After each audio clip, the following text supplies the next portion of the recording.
CMR ఇప్పుడు మరింత వైభవంగా విశాలంగా మన ఉప్పల్లో గ్రాండ్ రీఓపెనింగ్ 28 మార్చ్. నమస్తే రమగారు. నమస్తే జయ.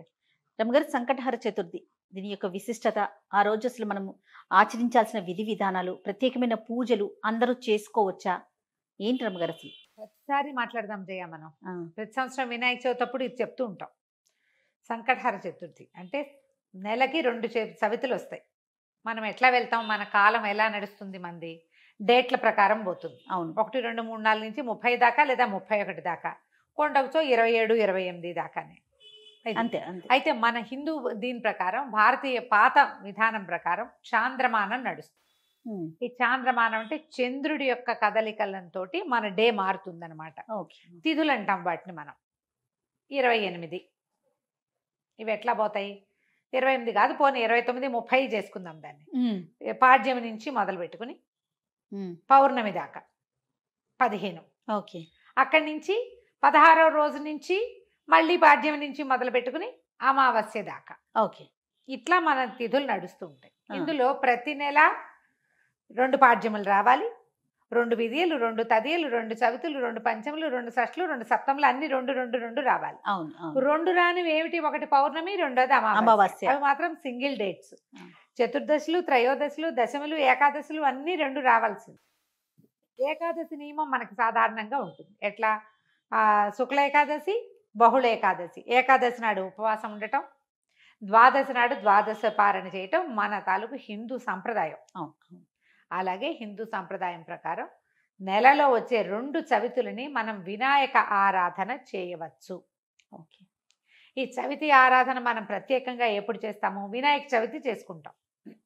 ఒక శుక్ల చవితి సంవత్సరంలో ఒక్కసారి, వినాయక శుద్ధ చవితి నాడు, అది మన భాద్రపద శుద్ధ చవితి నాడు వినాయక వ్రతకల్పం చేసుకుంటాం. వినాయకుడి పుట్టినరోజని, ఆ రోజునే ఆయనకి గణాధిపత్యం లభించిందని, వాళ్ళు ఆయన్ని పూజిస్తే అన్ని విఘ్నాలు తొలగిపోతాయని గణాధ్యక్షుడని ఆయన్ని కొలుచుకుంటాం.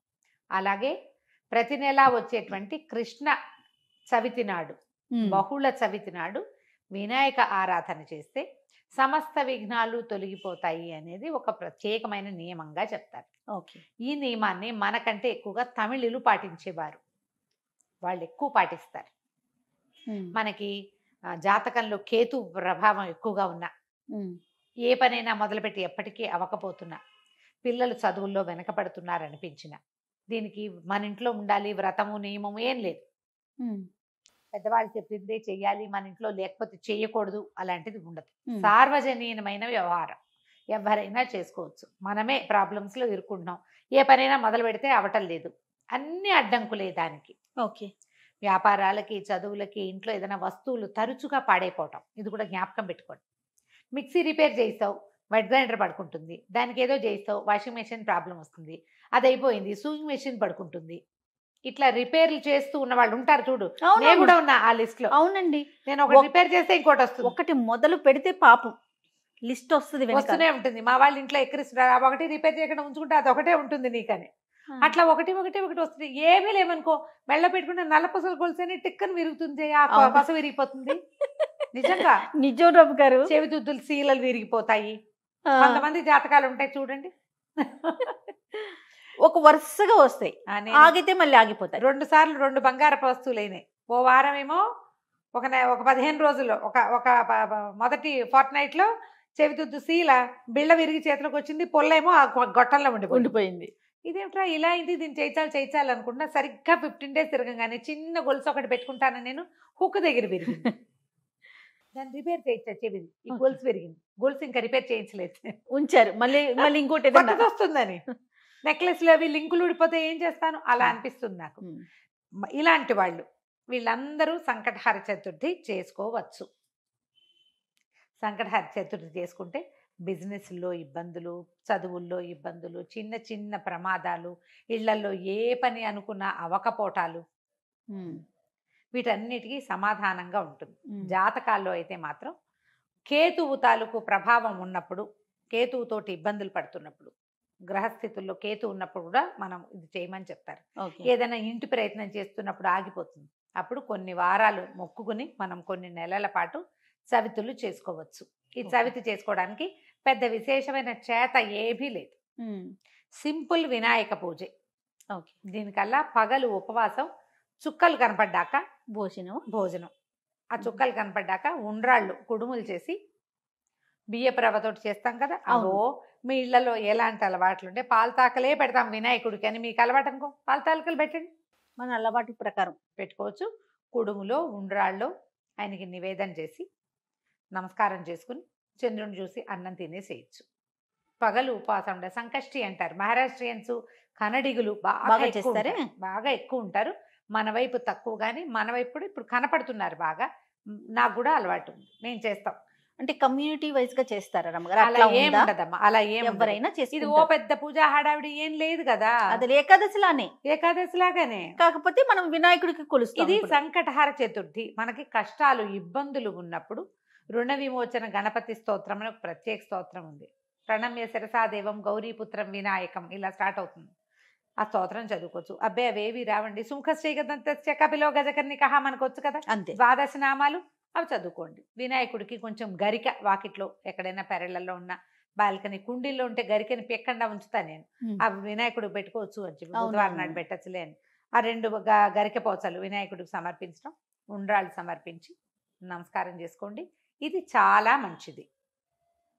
మరి పసుపుతోటి వినాయకుడిని చెయ్యాలి అదేదో సిద్ధాంతంగా చెయ్యొద్దమ్మా, ఎంత సింపుల్గా అయినా చేసుకోవచ్చు. సాయంకాలం సమీపంలో ఉన్న ఏ దేవాలయంలోనే గణపతి చతుర్థులు చేస్తారు. అన్ని చోట్ల వినాయక ప్రతిష్ట ఉన్న ప్రతి చోట సంకటహర చతుర్థి పూజ చేస్తారు. వెళ్ళి గుళ్ళో పూజ చేయించుకోండి, హాయిగా ఇంటికి వచ్చి భోజనం చేయండి అంతే. కుడుములు ఏమైనా ఉండి మీ గుళ్ళో వాళ్ళు ఒప్పుకుంటే, ఆ దేవాలయం పద్ధతిని బట్టి కదా, ఒప్పుకుంటే మీరే కుడుములు తీసుకెళ్ళి స్వామివారికి అక్కడ నివేదన చేసి అందరికీ ప్రసాదం పంచిపెట్టండి. వినాయకుడికి వచ్చిన బెల్లం ముక్క నివేదన పెట్టడం ఒక అలవాటుగా చేసుకోండి. మనకి ఇలాంటి సమస్యలు ఉంటే కనుక తప్పకుండా కొంచెం బెల్లం నివేదన పెట్టడం, వినాయకుడి కోసం ఒక దీపారాధన చేయటం, దీపం పెట్టుకోవటం, దీపం పెట్టగానే వినాయకుడికి సంబంధించిన శ్లోకం చదువుకోవటం, ఓ బెల్లం ముక్క ఖచ్చితంగా నువ్వు పళ్ళు పెట్టు పాలు పెట్టు అవి ఏమైనా పెట్టుకో, వినాయకుడికి బెల్లం ముక్క పెట్టాలి. ఇలా నివేదన పెడితే మనకి చాలా సమస్యలు తీరుతాయి. ఇప్పుడు నవంబర్ 1 వచ్చినట్టుంది. అవునండి, అంతేనా? అవును. ఆ ప్రతి నెల చూసుకోండి, క్యాలెండర్లో ఉంటుంది. మీరు ఈజీ మెథడ్ ఏంటి, క్యాలెండర్లో నోట్ చేసి పెట్టుకోండి. ఇందులో మళ్ళీ ఒక స్పెషల్ ఉంది. మంగళవారాలు గనక ఈ చతుర్థి వస్తే చాలా విశేషం. అంగారక చతుర్థి అంటారు దాన్ని. అది చాలా విశేషమైంది. అది ఎక్కువ సమస్యలు తీరుస్తుంది, ఇంకా ప్రాబ్లమ్స్ తీరుస్తుంది. దీనివల్ల బ్రహ్మాండం బదలైపోయి వారికి ఏదో వస్తుందని కాదు, కొన్ని జాతకపరమైన సమస్యలు తీరుతాయి. ఏ పనులు కానప్పుడు మనకు ఒక శాంతిగా ఉంటుంది. చికాకు తగ్గినా చాలు కదా అమ్మగారు, ఏదో వచ్చి మీద పడక్కర్లేదు. జస్ట్ మనకు ఉన్న ఆ చికాకు, ఆ బాధ, మనసు శాంతిగా ఉంటే అదే చాలు. అంతకంటే ఆటోమేటిక్ గా సమస్యలు పరిష్కారం అవుతాయి. అవును, అలా చేసుకోవచ్చు. మంగళవారం చతుర్థి వచ్చిందనుకో ఇంకా కంఫర్టబుల్గా ఉంటుంది. ఒక 40 చేయొచ్చు, ఇవి 40 చేయొచ్చు, 21 చేయొచ్చు, 5 నేను 7 లెక్క పెట్టుకుని కూడా చేస్తా. ప్రతి నెల సంకటహర చతుర్థి నాడు పొద్దున్నే మా అక్కయ్య నేను ఒకళ్ళు గుర్తు చేసుకుంటాం ఇవాళ చతుర్థి అని. ఓకే, జ్ఞాపకం చేసుకుని మా ఇద్దరికి అలవాటు ఉంది. నాకు కొంచెం వినాయక ఇవి కూడా ఎక్కువ కదా, ఎక్కువ శ్లోకాలు చదువుకుంటాను. నేను చిన్నప్పుడు చదువుకున్న తొండమున ఏకదంతమును కూడా చదువుతారు రోజు నేను. నాకు అది అలవాటు. ఎవరి అలవాట్లు వాళ్ళవి కదా, మీరు అలవాటు చేసుకోండి. ఏదైనా ఇలాంటి సమస్యలు ఉన్నప్పుడు ఇట్లా చేసుకోవచ్చు. ఇది కొన్నాళ్ళు చేసి మానేయచ్చా లాంటి ప్రశ్నలు వస్తాయి ఎంతసేపు. కొన్ని వారాలు నియమంగా పెట్టుకోండి, కొన్ని నెలలు, ప్రతి నెల సంకటహర చతుర్థి చేయాలి. 2 సార్లు సంవత్సరం 2 సార్లు వస్తుంది కదా. మీరు కృష్ణ చతుర్థి మామూలు చతుర్థి కూడా చేసుకోవచ్చు. లేదా నేను సంకష్టే చేస్తాను అంటే కనుక సంకష్టులు మాత్రమే చేసుకోవచ్చు, సంకటహర చతుర్థి మాత్రమే చేసుకోవచ్చు. ప్రతి నెల చేస్తే ఇప్పుడు సంవత్సరం చేద్దామని మొక్కున్నాం అనుకోండి, 12 అవుతాయి. ఒకవేళ మధ్యలో ఒక నెల పీరియడ్ వచ్చింది, ఆడవాళ్ళకి సమస్యలు వస్తాయి, ఇంకోసారి మళ్ళీ మొదలు పెట్టక్కర్లేదమ్మా, కంటిన్యూ చేసుకోవచ్చు. దీనికి మీరు ఈజీ మెథడ్ ఏంటంటే, ఇప్పుడు స్మార్ట్ ఫోన్లు వచ్చినాయి కాబట్టి స్మార్ట్ ఫోన్లో చూసుకుని పెట్టుకోండి డేట్లు. నేనైతే క్యాలెండర్లో రౌండ్ ఆఫ్ చేసి పెట్టుకుంటా ఇవాళ చతుర్థి అని. వాళ్ళు కూడా ఎర్ర వినాయకుడు బొమ్మ వేస్తుంటారు, అక్కడ వినాయకుడు బొమ్మ కనపడుతుంది, టీటీడీ వాళ్ళ దాంట్లో కనిపిస్తూ ఉంటుంది. సో గుర్తుపెట్టుకుని ఆ రోజున మీరు చేయవలసింది ఏంటి, వినాయకుడికి సంబంధించిన స్తోత్రం చదువుకోవటం, 2 గరిక పోచలు తెచ్చి వినాయకుడికి సమర్పించడం, కొంచెం కుడుములో ఏవైనా నివేదన చేయటం, పగలు ఉపవసించి చంద్రుడు కనపడ్డాక దండం పెట్టుకుని భోజనం చేయటం చేసి చూడండి. మీకు చాలా ఇబ్బందులు తొలుగుతాయి. పెద్ద విశేషంగా ఏదో మాత్రం కాదు, మంచిది. మీకు ప్రధానమైనది ఏంటంటే ఇబ్బందులు తొలుగుతున్నట్టు కనపడుతుంది కానీ. అది రైట్ అమ్మ గారు. నమస్తే. నమస్తే.